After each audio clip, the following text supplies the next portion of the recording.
Emmanuel Ducrot du journal L'Opinion. C'est aujourd'hui que la population mondiale devrait atteindre les 8 milliards d'êtres humains, Emmanuel. Ça, c'est ce qui ressort des nouvelles projections des Nations Unies. C'est une symbolique que ce chiffre reste que la hausse de la population mondiale est spectaculaire. 2,5 milliards d'humains en 1950, 8 donc désormais, un triplement en 70 ans et ça n'est pas fini.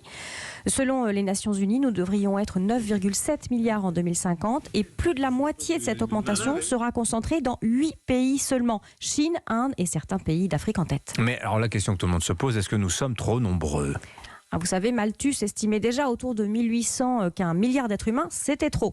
Ce qui est sûr, c'est que l'accroissement de la population mondiale demande une réflexion sur les ressources, sur leur utilisation, les ressources énergétiques, les ressources en terre pour l'alimentation. Il y a une question de répartition. Et géographiquement, ça n'est pas équitable. Et oui, les villes qui grossissent, parce que c'est aussi ça, la croissance démographique, c'est énormément de problèmes environnementaux. Mais on ne peut pas se satisfaire de simplisme. Seule la croissance, le progrès économique et social, en permettant de limiter les morts précoces, font baisser le taux de fécondité. Ça passe par l'éducation des filles, par l'accès à la contraception, et oui, donc, par des sociétés plus prospères. C'est une antithèse de la décroissance. La réduction des naissances va avec le développement, c'est un paradoxe. Il faut croître économiquement pour se stabiliser et décroître démographiquement, et ça paraît insoluble. Alors il y a quelques jours de ça, Emmanuel, dans le journal Le Monde, une association qui s'appelle Démographie Responsable écrivait que réduire la population contribuerait à l'atténuation du réchauffement climatique. Est-ce qu'il faut les croire ? Alors, il y a deux façons de répondre à cela. La théorie, c'est ce qu'ils disent. Il est temps d'imaginer des nouvelles solutions pour diminuer la fécondité des humains. Ça, c'est ce que dit la Tribune et ça fait peur.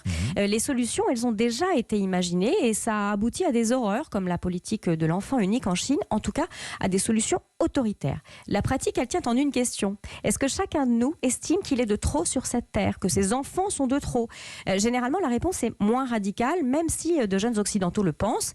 Mais ce n'est pas de chez eux que va venir la hausse de la population mondiale d'ici à 2050. Alors, question aussi là, assez terrifiante. Est-ce que l'humain va disparaître écrasé par son propre nombre, Emmanuel ?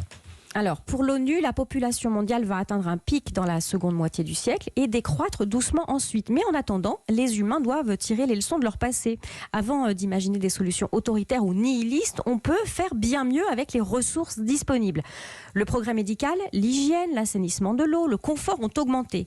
Et la mortalité infantile a chuté sur la planète de façon spectaculaire. Dans le même temps, l'agriculture, les rendements agricoles ont progressé aussi de façon fantastique. On peut encore les améliorer sans pour autant multiplier les usages de pesticides. Les biotechnologies végétales, ça existe. Et pour l'énergie, on peut aussi sortir des fossiles si on sort d'une idéologie anti-nucléaire. Ce ne sont que deux exemples. Alors on peut toujours trouver que la croissance démographique est affreuse si on ne prend en compte que le prisme environnemental, mais au prisme de l'humanisme, personne ne peut se désoler que les humains vivent beaucoup mieux qu'au siècle dernier. Signature Emmanuel Ducrot qu'on aura plaisir à retrouver demain matin. Merci Emmanuel. 8h42. Alors nous sommes 8 milliards à compter d'aujourd'hui. On va prolonger la conversation dans un instant avec nos deux éditorialistes du Club de la Presse Europe 1, François Calfon et Eugénie Bastier. À tout de suite.